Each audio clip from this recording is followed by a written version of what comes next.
California legislature is pushing a new law that really should scare people. It essentially bans the sale of particular books.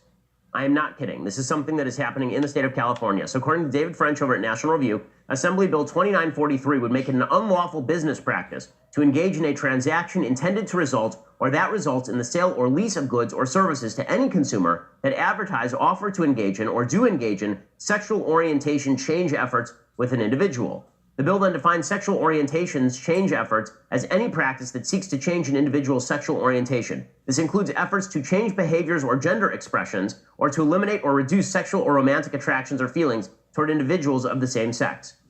Okay, this is insane.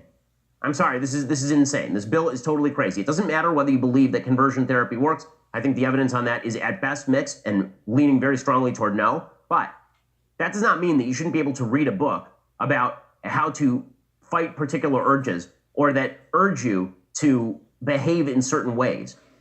Right? The entire religious worldview is that you have lots of urges, right? We all have lots of urges, and a lot of those urges are bad for you, and you should resist those urges as much as possible. But under California law, such books could be banned in the state of California. Like, really. And even worse, it says it includes efforts to change behaviors or gender expressions. So in other words, if I have a 3-year-old kid, and that 3-year-old kid is expressing that they want to be the opposite sex, I can't take that kid to a therapist who is going to who's going to try to make sure that my kid's feelings of gender disorientation are alleviated. I don't have the ability to do that in the state of California. How in the world is that constitutional? The answer is it's not constitutional. The answer is also that folks on the left in California don't care. So when we talk about tyranny coming in the guise of a happy face, well, this is what we're talking about. They don't care on the left or right. The folks on the left in California suggesting, of course, that gender expression is innately baked into the cake, that sexual orientation is innately baked into the cake, and that any attempt by anyone to say any different should be illegal in the state of California is fully crazy and fully violative of First Amendment basic freedoms. It's also not true. Okay, it's also not true. Human behavior changes on a regular basis. Now, I'm not talking about your desires. Your desires may not be changeable. But it is a fact that when it comes to, for example, gender expression, 80% of all kids who identify as cross-gender when they are young grow out of it by the time they are teenagers. And you're now telling me that I have to reinforce that at the state level, and that if I don't, the state is going to sue me? The state is going to punish me? And remember, this isn't just seeking the services of a psychiatrist. This is if I even buy a book about this. If Barnes & Noble carries a book about how to deal with a child who's suffering from gender dysphoria, and that book suggests that you don't have hormone treatment or humor it, that this may actually be a violation of California state law. I mean, this is insane.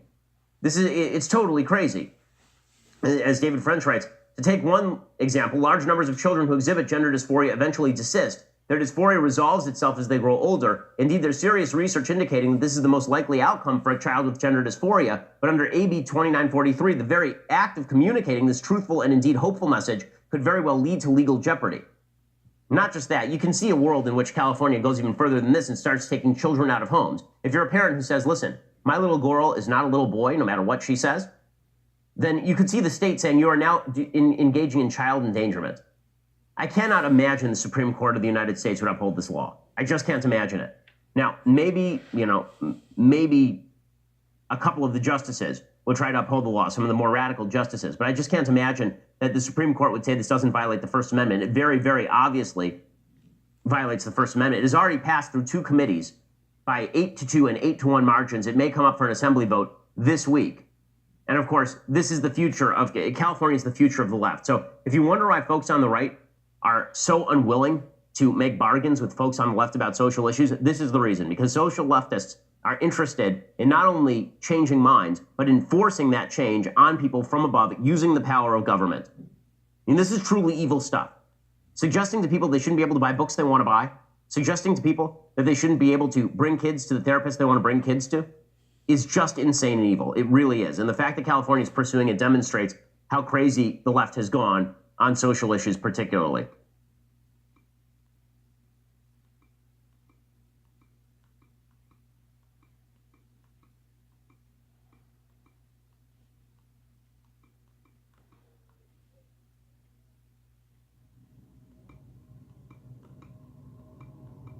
As you know, we often talk on this show about political revolutions, but tonight we'll meet someone who's at the forefront of a revolution that's much more personal, a revolution in the way people think and the way they behave. Far-left Democrats appear to be weaponizing political correctness against President Trump to gain political leverage. However, some say the PC pandemic poses a far greater challenge. And when I began my tenure as Surgeon General, if you had told me that I would be thinking about and talking about loneliness as much as I have, I would have told you you're absolutely wrong. But it's hard not to notice that the incidence of Americans, the number of Americans on psychiatric medication is rising, but so is the suicide rate. What do you make of that? Now, if you're one of the few people who still hasn't heard of Dr. Peterson, his meteoric rise to fame has brought him to the forefront of the world of psychology, with his message influencing millions of people around the world. In fact, Dr. Peterson has been described as the most influential public intellectual in the Western world right now. This is the deepest idea of mankind. It's developed in detail in Genesis, in the Old Testament. It's the fundamental idea of Genesis, that God uses the Logos, the Word of God, to cast potential. You know that the future is unstructured. You have a potential within you that can meet that, and there's a potential that characterizes the future. You meet it with eyes open and with truthful speech. And that's what happens in Genesis, because God uses the Logos, which is truthful speech, to cast the pre-cosmogonic potential into habitable order. And then he says it's good. And there's a hint there, right? Because you think, well, is habitable order good? Because life is very difficult. It's a real question whether or not the order that we inhabit is good. And the hypothesis in the Old Testament is that if truthful speech gives rise to the order, then that order will be good. And that's really something, man. Like, that's really something to apprehend. It's a fundamental theological presupposition that the way that you take the potential upon which the cosmos is predicated and cast it into the order that allows everyone to thrive is by using truthful speech. Wouldn't it be something if that was the case? And the thing is, you know it's the case. You know it. You know it. Because you do not admire yourself if you're deceitful. You admire yourself when you have those rare moments in your life where you can actually stand up and say what's true, regardless of the cost. And if you give that respect to other people, if you treat them as if they're the locale of the divine speech that casts potential into habitable order, then they like you. Maybe they even love you and they get along with you and you can work with them and you can cooperate with them and you can compete with them. So not only is it the fundamental axiom that regulates your relationship with yourself, it's the fundamental axiom that regulates your interactions with other people. And if you do not give them that honor, which is the presupposition for their natural right? Because the idea that you have a natural right is the idea that you have some sort of intrinsic value. If you don't treat people as if they have that intrinsic right, they are not happy with you, even if they don't know why. Because everyone wants to be treated as if they have free will and as if they confront potential and as if they're capable of making moral choices and that they should be rewarded when they do things right and perhaps punished when they do things wrong. Everyone wants that and everyone knows it. And so what does that all have to do with free speech? Well, yes, everything. That's exactly right. So,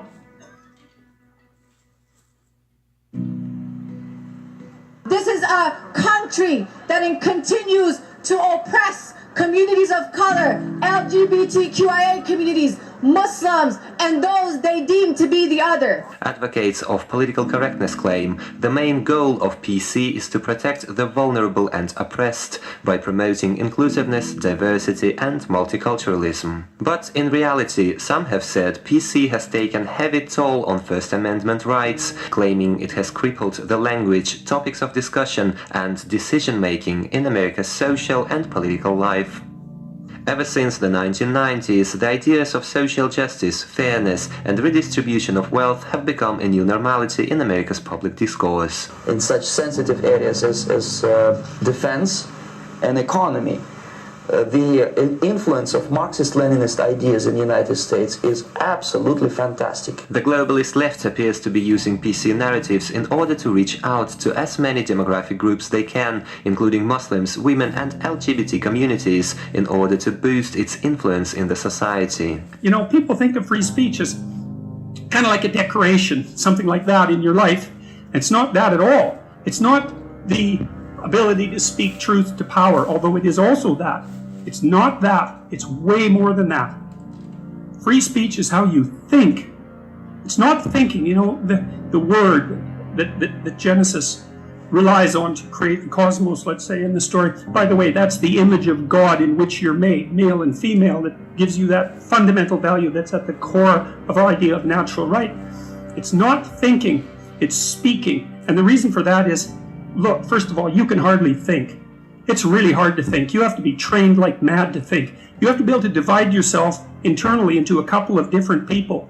And then you have to let those people have a war in your head. And that means you have to develop characters who have opinions in great detail, opinions that might be contrary to your own, and then you have to withstand the tension of letting them have it out. And you know, you can think a little bit, but mostly you're biased and you have confirmation bias and you see things the way you see them and you have massive blind spots and you're ignorant as hell. You just can't think, but you can talk. And the thing is, if you talk, other people will correct you. That's the thing, and that's thinking. So if you get up and you have something to say, and you say it stupidly, because of course you will, because what do you know, then other people will tell you where you're wrong. And then you can learn, right? And then everybody can think. And so what that also means is that to be free to speak, even to tell the truth, means you have to be free to be stupid and ignorant and malevolent and bitter. Because that is who you are. That is what you are, because you're flawed. So the idea that, you know, you can't use your free speech if it's offensive is just, it's an idea that is so, you don't know if its naivety outdoes its malevolence. It's a real battle. Which of those two things are worse? I would go with malevolence, because it attacks something that's so absolutely fundamental. Political correctness was designed by far-left ideologists of the past century to advance a global proletarian revolution which would lead the mankind from capitalist injustices through socialist reforms toward a bright future. And in the Stalinist Soviet Union, political correctness became a tool of political repressions, populating the labor camps of Gulag with tens of millions of those who disagree with the general line of the party. The US imported the concept of political correctness in the 1970s when left-wing intellectuals, including then-graduate student Hillary Clinton, embraced the idea of putting equality above liberty. And it's hardly surprising, as some believe PC became the dominant public narrative during the presidency of her husband, Bill Clinton. And we listen to them and say, yeah, probably it's true. Is it true? No, it is not true. Violence is not justified, especially for the sake of quote-unquote social justice introduced by Marxist-Leninists. And they will see in future what the beautiful society of equality and social justice means in practice. Obviously, they will revolt. They will be very unhappy, frustrated people. And the Marxist-Leninist regime does not tolerate these people. All this suggests PC reaches far beyond public conversations, inflicting deep and irreversible division and hostility within Western societies. Whether this new globalist project eventually comes into life remains to be seen. We know that there's something about free speech that's so central that we cannot allow attacks on it to go unchallenged no matter where they occur. But it's very useful to have it articulated and to know that this is bedrock, right? And it's not something arbitrary. It's not a mere game that we're only playing in the West. None of that. It's the most fundamental truth that the human race has ever discovered. And we lose it at our absolute peril. And it's not death. It's worse than that, the peril. Because there are worse things than death. And the worst thing than death is hell. And we saw plenty of that in the 20th century. And when we let freedom of speech go, that's where we're headed. And unless we want to go there, then we should stop aiming for it. Most of our dialogue in the mainstream media, I would say, is always focused on political issues. And so if you have a hammer, then everything looks like a nail. Right. But it's also the case that part of what brought me to wider public attention was my opposition to some legislation in Canada, a bill called C-16, which I regarded as an attempt on the government's part to compel speech. But in private speech, there's to be no compulsion from the government. It's different than forbidding you to say certain things, because this was a requirement for a certain form of speech, and that emerged in this bill, C-16, which purported to do nothing but extend certain rights to the transgender community in Canada, but which was, in my estimation, and I read the policies very carefully, an attempt to write a particular view of gender into the law, the view that gender is only a consequence of environmental conditions, is socially constructed, which is patently false and runs contrary to what I would regard as thoroughly settled science, and also to compel a certain form of address. And I felt that that meant that the politicians in Canada were using a false compassion and a certain ideological attitude to justify extending dominion over the content of free people's speech. The enemies of free speech, they're the enemies of the process that turns potential into habitable order. They're enemies of the divine principle. And worse, they're their own enemies, right? Because this isn't, well, some of us believe in free speech and some of us don't. It's way deeper than that. And more importantly than that, that's how our entire society views you. The reason that individual sovereignty inheres in you, why you have the rights of a citizen, and why you're regarded as a sovereign individual, is because our entire culture over thousands of years has actually decided that there's something in you of ultimate value that the entire stability of the entire society depends on, that you could bring forward and nurture, and that the world would definitely be a lesser place without. That's way better than you're okay the way you are. Right, I think people agree with that. If you don't believe in free speech, you don't believe in the implicit divinity of mankind, you don't believe in the sovereignty of the individual, you don't believe in sovereignty as such, you're a totalitarian of some sort, which means you attribute all the divine power to yourself. And then we know where that leads, right? It doesn't matter whether it's on the right or the left. If we had any sense and we took a look at 20th century history, we know exactly where things go.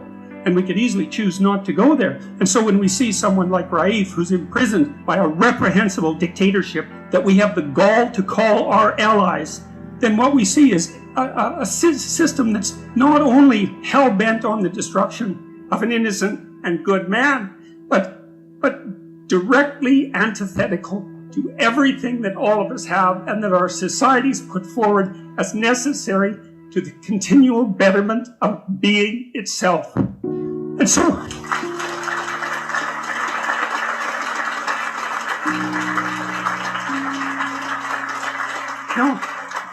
and I've been so absolutely appalled by the Western world's weak-kneed response to the attacks of totalitarians upon our freedom of speech. What was done with Salman Rushdie, that was a big mistake, right? Because it wasn't Rushdie, it was the free-speaking artistic tradition of the West. And not only of the West, right? The free-speaking artistic creative tradition upon which the cosmos is properly established. That's what it was. And we all bowed down. We all bowed down with no resistance whatsoever. It was a massive error. We're going to pay for that for a very long time. We did the same thing with the Danish cartoons.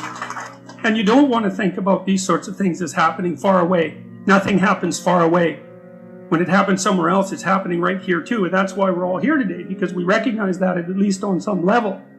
And we have to stop, we need to stop being so naive about our, let's say, our moral relativism. We need to take a look at history and biology in a very fundamental way. And we need to really understand what our culture and genuine cultures everywhere are predicated on. And that is the idea that the sovereign voice of the individual is the power that casts potential into habitable being and restructures tyrannical order when it needs to be restructured, right? And that's what each of us are. That's the divine presence in each of us. And I do believe that there is no more fundamental truth than that.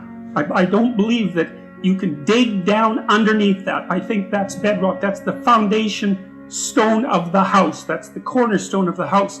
And it requires everyone to courageously confront the tyranny that's them and the unknown that surrounds them, and to live with true speech as the highest value. That's how we sort out the world. And I do believe that it's incumbent on us to understand the absolutely fundamental role that these processes take. I know we're here today because we all have at least an intimation of that, right? We know that there's something about free speech that's so central that we cannot allow attacks on it to go unchallenged no matter where they occur. Dr. Peterson, it's a pleasure to see you today. Thank you. Dr. Peterson, reading you and hearing you on YouTube, what have you, it seems to be you clearly have an issue with ideologues on both the extreme left and the extreme right. Mm-hmm. I call it the twin cobras or the matter and antimatter of our political discourse. So you wrote in your book that our minds are deeply social. And so with that question as a social scientist, are we nurtured to the views that we have grown to have, or are we somehow hardwired by nature to some degree to have a tendency toward one way of thinking or the other? And if we are, if you started to agree with that, if we are predisposed to have some sort of leaning one way or the other, then are we not doomed to a sense of zero-sum warfare for political power? Winners and losers like your friendly lobsters? Okay, so the first thing I would say is we are tilted by our biological temperament in terms of our political viewpoint. So we know, for example, that conservative people tend to be higher in conscientiousness, a big 5 personality trait, especially in the orderliness element of that trait. And they tend to be lower in another trait, openness. And openness is, broadly speaking, the creativity trait. And so, whereas liberals are high in openness but low in orderliness. And there is very powerful biological tilting towards those temperamental predispositions. Now, they can be moved by experience, but it's as if you have a set point and then you have to strive to move from that set point. Okay, so, and then of course, your viewpoints can be modified by your experience and your wisdom, all of that. But you have to start out with a set of filters on the world because the world is too complicated. And so you have to, your mind, your brain, your psyche filters things for you and then presents a certain world to you. So because you can't read all the facts, and some facts jump out at you and others don't, and that's partly a consequence of your temperament. Okay, so that's not necessarily a bad thing because there are different niches for people of different temperaments. So, for example, introverts are good at such things as accounting. They're more because they can work alone, whereas extroverts are better at things like sales. And so there's a place for people on both ends of the temperamental distribution. So you need people who are wild experimenters in thinking and those who are more conservative. Like if you want to hone the way you think, you need opposition. You need something pushing against you. But what has to happen, and this is rule 9, is you have to assume that the person that you're listening to, that you're talking with, knows something you don't. And so we can engage in a dialogue between left and right. The right tends to stand for hierarchy and to value hierarchies as tools for obtaining necessary goals. And the left tends to view hierarchies as characterized by the proclivity to dispossess and to become tyrannical. Those are both correct. Through the dialogue, we can keep the hierarchies functional.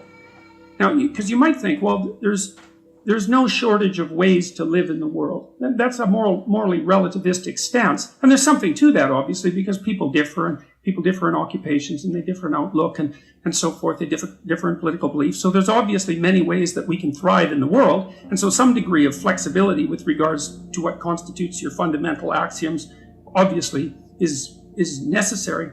But there's a deeper question, and this is a very deep question. I actually think it's the question at the bottom of the postmodern conundrum, which is whether or not there are any reliable meta-narratives, let's say, overarching narratives that can unite people in some fundamental way.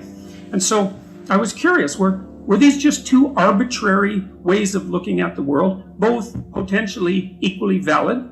And were we battling that out because we didn't know and there was no other way to battle it out? Or was there something deeper at stake? Was it possible that one or the other system was correct in some deep manner?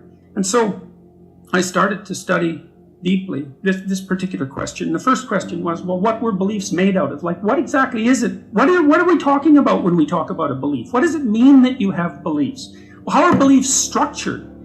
So that was a psychological question rather than a political or economic question. And that took me a long time to figure out because I didn't know if the fundamental question was going to be sociological or political or economic or psychological. And it turned out to be psychological, or perhaps it turned out to be spiritual. That's another way of thinking about it.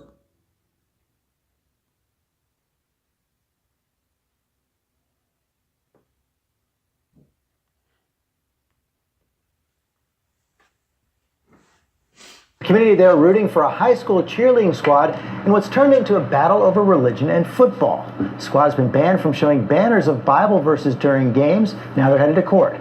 ABC's Ryan Owens has the story.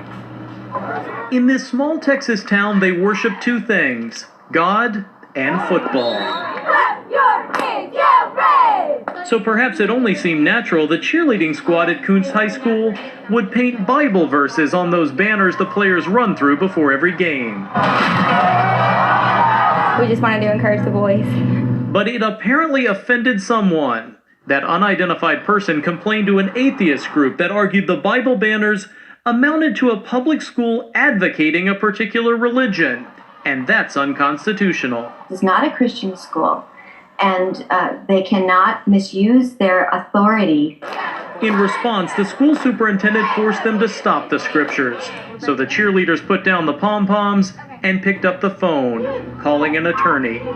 He argues the banners are not school-sponsored, that the girls came up with the idea by looking at the social networking website Pinterest. They saw cheerleaders in Georgia did the same thing a few years ago.